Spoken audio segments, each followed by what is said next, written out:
ህወሓት ጦርነት ጀምሯል። በተለይ ቅዳሜ ሐምሌ 25 ሸረሪና በሚባል ቦታ በሱዳን ድንበር አዋሳኝ ላይ ነው ይሄ ጦርነት የተነሳው። እንግዲህ ከሱዳን በርካታ ተዋጊዎች መግባታቸው ተሰምቷል። የቲፒኤልኤፍ ማለት ነው የቀድሞ ወይም ደግሞ የነባር አባላት አክራሪ የህወሓት ደጋፊዎች ከአልቡርሃን የተቆነጠሩ ወታደሮችን ይዘው በሸረሪና አካባቢ ላይ በርካታ ጥቃት ለመሰንዘር አስበው ነበር። ነገር ግን ያሰቡት አልተሳካላቸውም የሚል መግለጫ ወጥቷል። ግን ከዚህ ጦርነት ጀርባ ቲፒኤልኤፍ ምንድን ነው የሚፈልገው የሚለውን ነው ጥያቄ አንስተን ልንነጋገር የምፈልገው።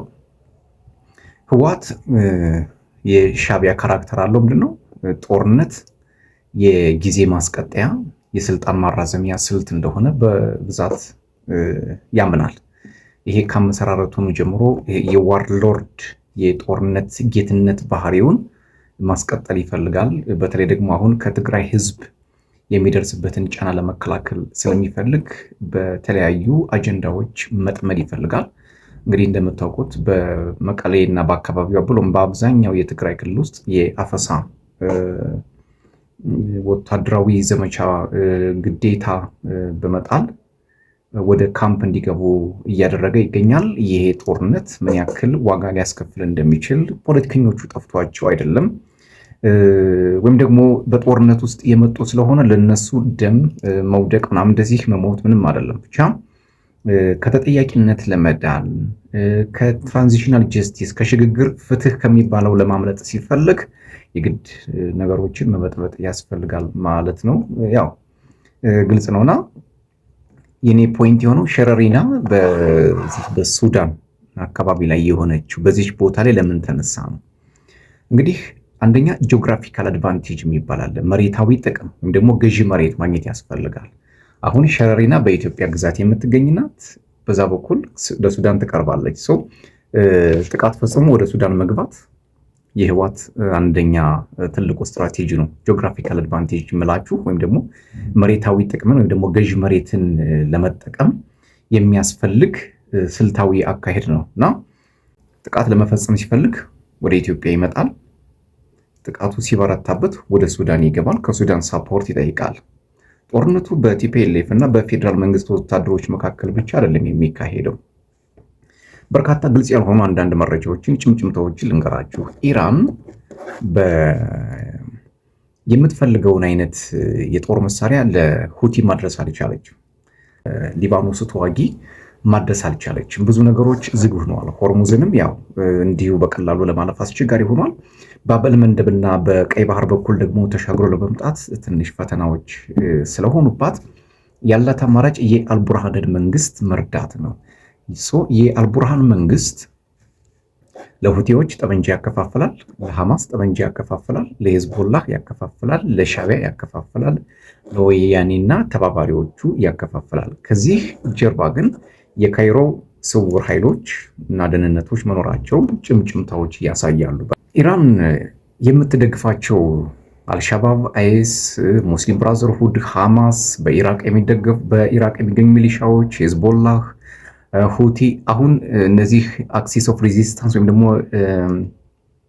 ጥምር ኃይሎች ወይም ደግሞ ፕሮክሲስ የሚባሉት የመድከም አዝማሚያ እያሳዩ ስለሆነ ኢራን ይህን የቀይ ባህርና የባብ መንደብ የኤደን ሰላጤን አካባቢ በሙሉ የግድ በቁጥጥር ስር ማድረግ ትፈልጋለች። በዚህ ከፍተኛ የሆነ የጠመንጃ ዝውውር ይካሄዳል። ምናልባት ህወሓት ከአልቡርሃን በካይሮ በኩል ሽራፊ ጠመንጃ ደርሶት ሊሆን ይችላል። ቁርጥራጭ መሳሪያዎች ደርሰውት ሊሆን ይችላል። በዋናነት የካይሮ ፖለቲካ በኢትዮጵያ መድከም ላይ የተመሰረተ ፖለቲካ እንደሆነ ይታወቃል። ያው ሁላችንም እንደምናውቀው ነው። ግብጾች አንድ አባባል አላቸው። መንገድ ላይ ሀበሻና እባብ ቀድመህ ብታገኝ መጀመሪያውን መግደል ያለብህ ሀበሻውን ነው የሚሉት።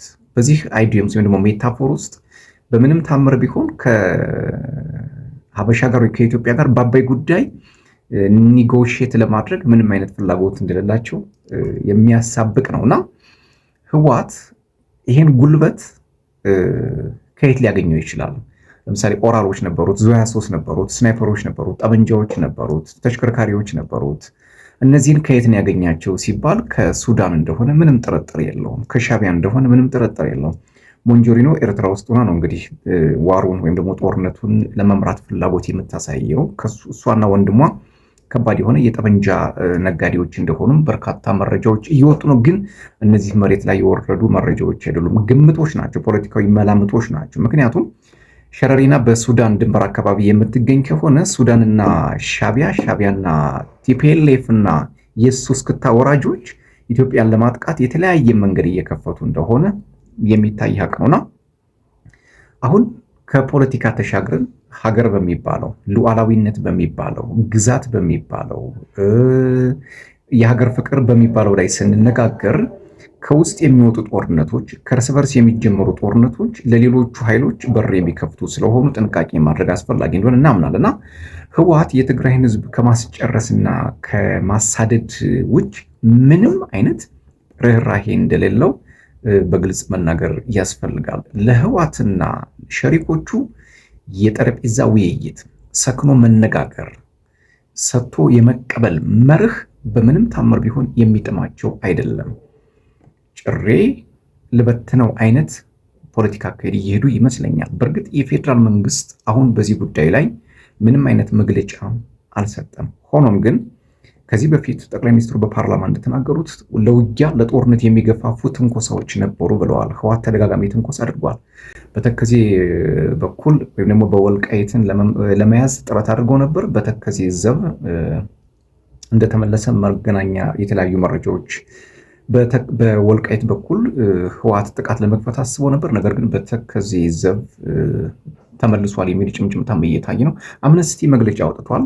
ዓለም አቀፉ የሰብአዊ መብት ተሟጋች እንግዲህ የትግራይ ህዝብ ከባድ የሆነ ሰቆቃ ውስጥና ፈተና ውስጥ ስለመኖሩ አመላካች ነገሮች እንዳሉ ከክልሉ ያገኘውን መረጃ ሰብስቦ ይፋ አድርጓል። ወደ ውጭ መረጃዎች ሳልፍ ዶናልድ ትራምፕ ኢራን የግድ የሚያስማማ ሰነድ የማትፈረም ከሆነ ለሰማይና ለምድር የሚከብድ ጥቃት ፈጽማለሁ ብለው ዛቻቸውን አስቀምጠዋል።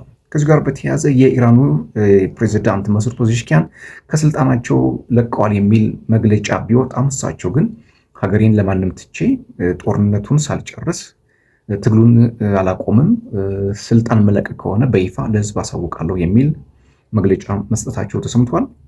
የሳውዲ አረቢያን አየር ማረፊያ መምታታቸውንም በይፋ ተናግሯል።